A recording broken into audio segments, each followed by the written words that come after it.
আসসালামু আলাইকুম বন্ধুরা। আজ আমি আপনাদের শোনাব এক সাহসী নবীর অনন্য কাহিনী। আপনি কি জানেন কোন নবী একাই ভেঙে দিয়েছিলেন তার শহরের সব মূর্তি? হ্যাঁ, তিনি আমাদের প্রিয় নবী ইব্রাহিম আলাইহিসসালাম। জন্ম তার ইরাকের বাবিল নগরীতে। তখনকার মানুষ নানা রকম মূর্তি বানাত আর সেগুলোর সামনে মাথা নত করে প্রার্থনা করত। এমনকি তার নিজের বাবা আজর ছিলেন একজন মূর্তি নির্মাতা এবং বিক্রেতা। কিন্তু ছোটবেলা থেকেই ইব্রাহিম আলাইহিসসালাম ছিলেন আলাদা। তীক্ষ্ণ বুদ্ধি, পরিষ্কার মন।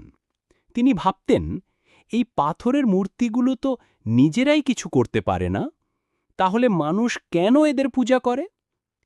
এক রাতে তিনি আকাশে দেখলেন ঝলমলে তারা, তারপর উজ্জ্বল চাঁদ আর ভোরে উদিত সূর্য। কিন্তু সবই একসময় হারিয়ে যায় দিগন্তে। তখন তিনি নিশ্চিত হলেন, না, এরা কেউই সৃষ্টিকর্তা নয়। সৃষ্টিকর্তা আছেন একজনই, তিনি হলেন আল্লাহ রব্বুল আলামিন। ইব্রাহিম আলাইহিসসালাম তার বাবা ও জাতিকে বোঝাতে চেষ্টা করলেন, মূর্তি পূজা ভুল, কিন্তু কেউ শুনল না তার কথা। একদিন শহরের সবাই উৎসবে বেরিয়ে গেল। ইব্রাহিম আলাইহিসসালাম চুপি চুপি ঢুকলেন মন্দিরে। সেখানে সারি সারি মূর্তি। তিনি হাতে নিলেন একটি কুড়াল এবং এক এক করে সব মূর্তি ভেঙে ফেললেন। শুধু সবচেয়ে বড় মূর্তিটি রইল অক্ষত, তার কাঁধে ঝুলিয়ে দিলেন কুড়ালটি। মানুষ ফিরে এসে হতবাক, সব মূর্তি ভাঙা। তারা চিৎকার করে বলল, কে করেছে এটা? ইব্রাহিম আলাইহিসসালাম শান্তভাবে বললেন, বড় মূর্তিটাকে জিজ্ঞাসা করুন, তার কাঁধেই তো কুড়াল।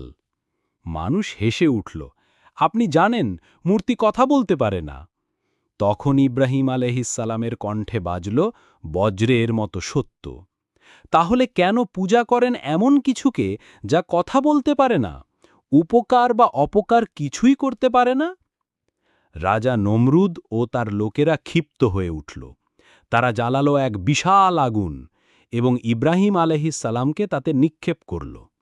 কিন্তু তখন আল্লাহ তাআলা আদেশ করলেন, হে আগুন, তুমি ইব্রাহিমের জন্য ঠান্ডা ও নিরাপদ হয়ে যাও।